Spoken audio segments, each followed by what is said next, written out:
राधे राधे प्रिय भक्तों, छठ पूजा व्रत कथा। कार्तिक शुक्ल तिथि के दिन मनाए जाने वाला छठ पर्व आस्था की एक बहुत बड़ा पर्व है। दीपावली के ठीक 6 दिन के बाद छठ पूजा की शुरुआत होती है। छठ पूजा की शुरुआत कैसे करके जब हमें बहुत सारी पौराणिक कथाएं मिलती हैं। पौराणिक कहानी के अनुसार त्रेता युग में माता सीता, द्वापर युग में द्रौपदी जी ने छठ पूजा व्रत रख रहस्यमयी कथा को सुना था। पौराणिक कथा के अनुसार राजा प्रियव्रत बहुत दुखी थे क्योंकि उनकी कोई संतान नहीं थी, अर्थात उन्होंने महर्षि कश्यप को अपने दुख के बारे में बताया। महर्षि कश्यप ने उन्हें पुत्र यज्ञ कराने की सलाह दी। यज्ञ के दौरान आहुति के लिए बनाई गई खीर रानी मालिन को खाने को दी गई। खीर खाने से रानी गर्भवती हुई और उन्होंने एक पुत्र को जन्म दिया, लेकिन दुर्भाग्यवश से बच्चा मृत पैदा हुआ। राजा प्रियव्रत पुत्र के शव को लेकर शमशान घाट गए और दुखी में डूबकर अब अपने प्राण त्यागने वाले थे। तभी ब्रह्मा मानस की पुत्री देवी षष्ठी प्रकट हुई। देवी ने राजा से कहा कि मैं सृष्टि की मूल प्रकृति के छठे अंश से उत्पन्न हुई हूँ, इसीलिए मेरा नाम षष्ठी है। तुम मेरी पूजा करो और लोगों से इसका प्रचार प्रसार करो। तब देवी षष्ठी ने कहने पर राजा प्रियव्रत ने कार्तिक मास के शुक्ल पक्ष की षष्ठी तिथि को विधि विधान से उनका व्रत किया। देवी की कृपा से उन्हें जल्दी एक स्वस्थ पुत्र की प्राप्ति हुई। राजा ने पुत्र पुनः प्राप्त करने के बाद नगरवासियों को उस षष्ठी देवी का प्रताप बताया। तभी से षष्ठी देवी की आराधना, उनके व्रत की शुरुआत हुई।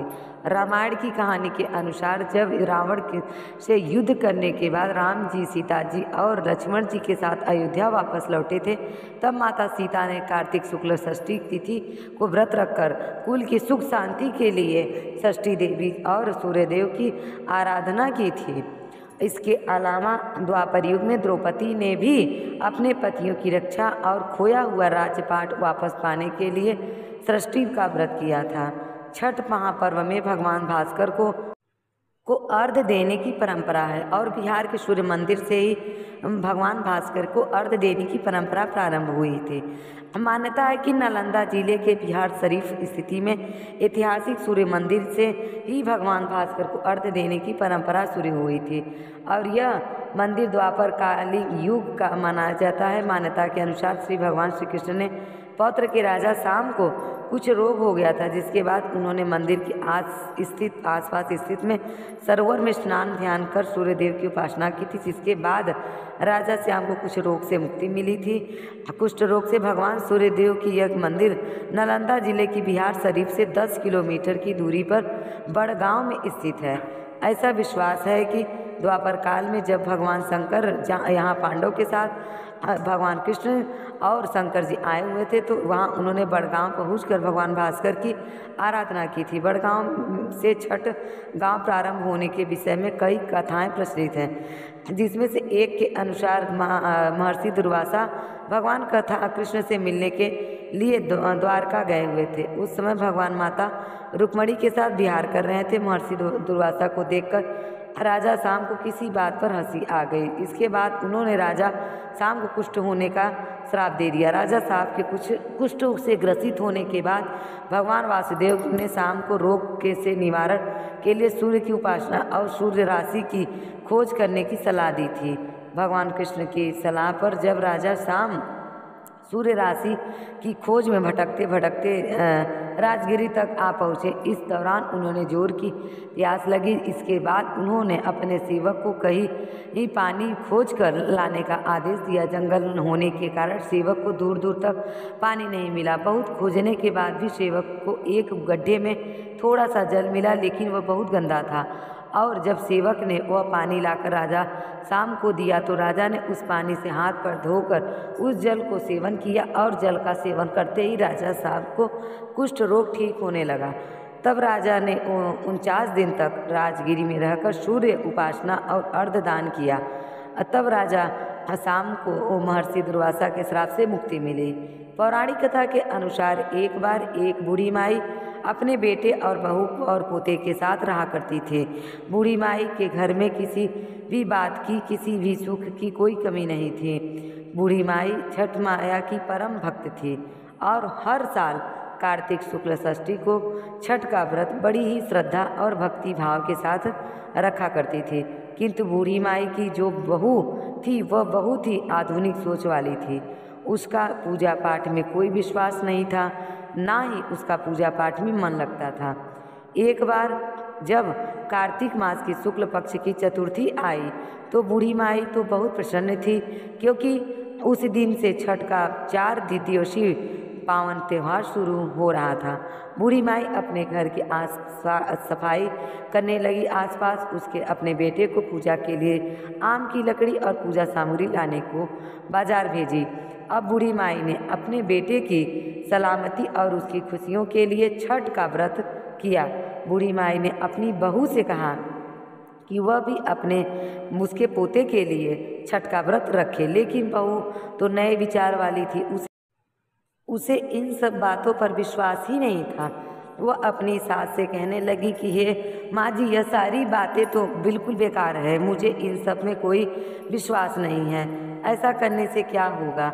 तब बूढ़ी माई ने अपनी बहू को छठ माई की एक महिमा बताते हुए एक पौराणिक कथा सुनाई। बूढ़ी माई बोली, बेटा, बहुत समय पहले की बात है, प्रियव्रत नाम के एक प्रसिद्ध राजा राज्य करते थे। वह बहुत धनवान थे, उनके पास बहुत धन था, लेकिन वो दुखी रहते थे। उनके पिता का नाम स्वयंभू मनु था। राजा प्रियव्रत बहुत ही सदाचारी और धार्मिक पवित्री वाले मनुष्य थे, किंतु जब उनका विवाह हुआ तो विवाह के कई वर्ष के बाद भी उन्हें संतान सुख नहीं मिला। तब ऋषि कश्यप ने उन्हें पुत्र यज्ञ कराने की सलाह दी। राजा प्रियव्रत ने पूरे विधि विधान के साथ यज्ञ का अनुष्ठान किया। उस यज्ञ में प्रसाद रूप में मिली हुई खीर को राजा प्रियव्रत ने अपनी रानी को खिलाया और इस यज्ञ के पूर्ण प्रभाव से जल्दी ही राजा की पत्नी गर्भवती हुई। समय आने पर 9 महीने बीतने के बाद रानी ने एक बहुत ही सुंदर पुत्र को जन्म दिया, परंतु वह पुत्र मरा हुआ पैदा हुआ था। राजा प्रियव्रत अपने उस मृत बालक के शव को लेकर शमशान में गए और एकांत में शमशान की भूमि पर बैठकर अपने मृत पुत्र को अपने सीने से लगाकर राजा बिलक बिलक कर रोने लगे। इतने में ही वहाँ पर एक दिव्य प्रकाश प्रकट हुआ। वह दिव्य प्रकाश एक दिव्य नारी में बदल गया। राजा ने उस नारी को देखा तो हाथ जोड़कर उन्हें प्रणाम किया और पूछा कि हे देवी, आप कौन हैं। राजा प्रियव्रत की बात सुनकर देवी ने उनसे कहा, राजन, भगवती मूल प्राकृतिक के अंश से मैं प्रकट हुई हूँ। मैं देवी षष्ठी हूँ और इस संसार में मैं छठी माई के नाम से जानी जाती हूँ। ऐसा कहकर छठ माता ने उस मृत बालक को उठा लिया और अपने प्रभाव से उसे पुनः जीवित कर दिया। जब राजा ने देखा तो वह स्वर्ण के समान सुंदर और स्वस्थ पुत्र छठी माई की गोद में खिलखिला रहा था। अभी राजा प्रियव्रत उस बालक की ओर देख ही रहे थे कि छठ माता उस बालक को अपने साथ लेकर आकाश में जाने लगी। यह देखकर राजा दुख से विह्वल हो उठा। उसने होठ फकमकर तालू सूख गए और उसने माता की स्तुति की, जिससे छठ माता प्रसन्न हुई और कहा, हे महाराजन, तुम सर्वत्र प्राकृतिक यानी सूर्य, उषा, जल और वायु की पूजा करवाओ और खुद ही भी करो। प्रकृति की आराधना से और समस्त संसार वर्ष भर सुखी और स्वस्थ निरोगी रहेगी और दीर्घायु को प्राप्त होंगे। तब राजा प्रियव्रत ने सूर्य, उषा, जल और वायु की तथा छठी माई की पूजा की और व्रत किया। इस पूजा से प्रसन्न होकर छठ माता ने राजा को उनका पुत्र वापस दे दिया। तभी से कार्तिक शुक्ल षष्ठी के शुभ अवसर पर सूर्य, उषा, प्राकृतिक जल और वायु के साथ छठी मैया की पूजा की जाने लगी। अपनी बहू को यह कथा सुनाकर बूढ़ी माई कहने लगी कि हे बेटी, छठ माता की महिमा तो ऐसे ही है कि स्वयं भगवान श्री राम और माता सीता मैया ने भी छठ का व्रत करके भगवान सूर्यदेव का आशीर्वाद प्राप्त किया था। और तो और महाभारत में काल में दानवीर कर्ण और पांडव भी छठ का व्रत कर चुके हैं। यह सुनकर वह आधुनिक युग और नए विचार वाली बहू बोली, माँ जी, यह सब तो मन गढ़ंत कहानी है। इस पर कोई विश्वास नहीं है। मैं तो नहीं करती। मैं इतने घंटे तक भूखी प्यासी नहीं रह सकती और ना ही अपने शरीर को कष्ट दे सकती हूँ। यह बात तो माँ जी आप भी मत करो, मेरी बात मानो। बहू फिर से समझाने की कोशिश में लग गई। नहीं माँ, उल्टा हुआ तो सास को ही छठी माता को मजाक बनाने लगी। तब बूढ़ी माई ने अपनी बहू को फिर से समझाने का प्रयास किया और कहा, बेटी, हजारों साल से चली आ रही इस परंपरा का मजाक तो मत उड़ाओ और तुम भी मेरे पोते की दीर्घायु के लिए छठी माता का व्रत और पूजन करो। बूढ़ी माई की बातें को सुना अनसुना करके बहू वहाँ से चली गई। लेकिन बूढ़ी माई ने बड़ी श्रद्धा और विश्वास के साथ नहाए खाए का दिन किया और उधर बहू ने सारा दिन मौज मस्ती में बिता दिया। अगले दिन छठ के पर्व का दूसरा दिन यानी कार्तिक मास के शुक्ल पक्ष की पंचमी का दिन आया। उसे खरना के नाम से जाना जाता है।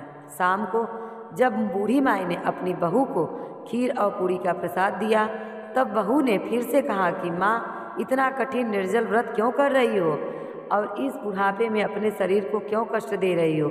इससे तुम्हें क्या फायदा होगा? यह सुनकर बूढ़ी माई ने बहू को फिर से छठ माता की महिमा समझाने की कोशिश की, परंतु बहू ने एक बार फिर से अपनी सास माँ की उन सभी बातों को अनसुना कर दिया और अपने कमरे में जाकर खा पी कर सो गई।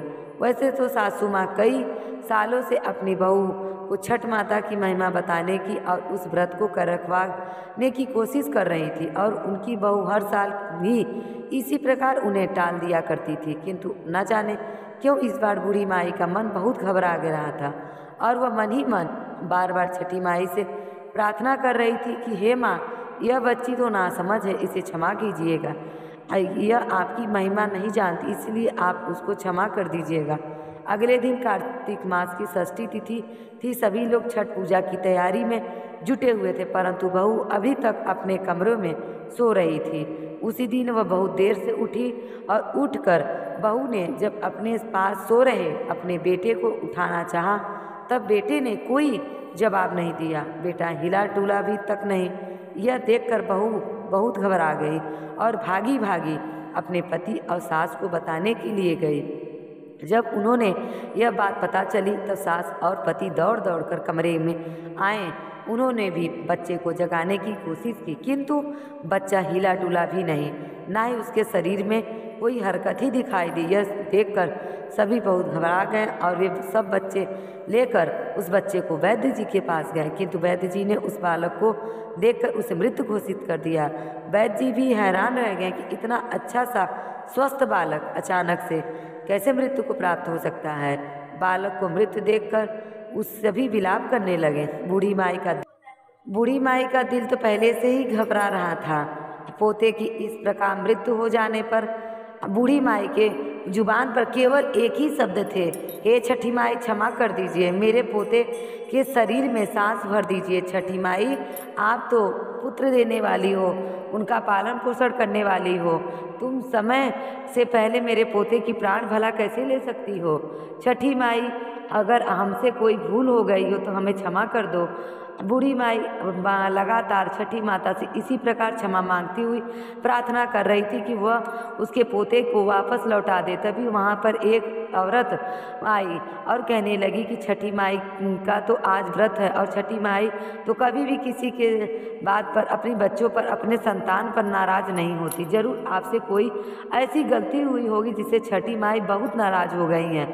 आज तो छठ का पावन पर्व है, पूरी श्रद्धा से छठी माई को याद करो और विधि विधान से माता का व्रत करने का संकल्प करो। तब उस औरत ने सासू माँ की बहू से कहा कि बहू, तुम्हारा पुत्र अवश्य ही जी उठेगा। शोक में डूबी हुई माँ के लिए यह शब्द उम्मीद की किरण लेकर आए। उस औरत ने बहू से कहा कि बहू, तुम भी संकल्प लेकर इस व्रत को अवश्य ही रखना। और उस अनजान औरत की बातों में कुछ तो ऐसा जादू था कि उतने सालों से समझा रही उसकी सासू माँ की बात को बहू पर असर नहीं हुआ, किंतु कुछ ही क्षणों में उसे अनजान औरत ने बहू के मन में एकदम बदलाव कर दिया। बहू के मन में छठी माता के प्रति श्रद्धा और विश्वास भर गया और वह आंखें बंद करके छठी माता को याद करने लगी और छठी माता से प्रार्थना करके कहने लगी कि हे छठी माई, मेरे बच्चों को पुनर्जीवित कर दो। मैं अब से हर साल छठ का व्रत अवश्य रखूंगी। इस प्रकार आंखें बंद कर जब बहू छठ माता का व्रत रखने का संकल्प ले रही थी कि तभी उसने देखा कि उसके गोद में बच्चा आंखें खोलकर मुस्कुरा रहा है। इतना बड़ा चमत्कार देखकर सभी परिवार वाले, घर वाले और वैद्य जी भी हैरान रह गए। बालक को जीवित देखकर जैसे ही बहू ने आंखें खोलकर उस अनजान औरत को धन्यवाद करने के लिए, धन्यवाद बोलने के लिए अपना सर को घुमाया तो देखा कि औरत वहाँ पर थी ही नहीं। सभी समझ गए कि न तो अनजान औरत कोई था, वो तो छठी माता थी। स्वयं इस व्रत की महिमा समझाने के लिए, उसे ज्ञान देने के लिए आई थी। इसके बाद तो बहू ने बूढ़ी माई के साथ मिलकर पूरी श्रद्धा से छठ की पूजा की तैयारी को शाम को घाट पर जाकर सूर्यदेव के अर्घ, संध्या अर्घ और अगले दिन उषा अर्घ देकर व्रत का पारण किया। और हे छठी माता, जैसे आपने बूढ़ी माई के विश्वास की लाज रखी और उनकी बहू को सद्बुद्धि और उसके बच्चे की रक्षा की, ऐसे ही इस कथा को सुनने और पढ़ने वाले, हुंकार भरने वाले सभी परिवार जनों की रक्षा करना, सभी को सद्बुद्धि देना और सभी की संतान की रक्षा करना। प्रेम से बोलिए छठी माता की जय। तो ये रही छठी माता की व्रत कथा। आप सबको अच्छी लगी हो तो प्लीज़ मेरे चैनल को सब्सक्राइब करें और कमेंट में छठी माता की जय लिखना ना भूलें। राधे राधे।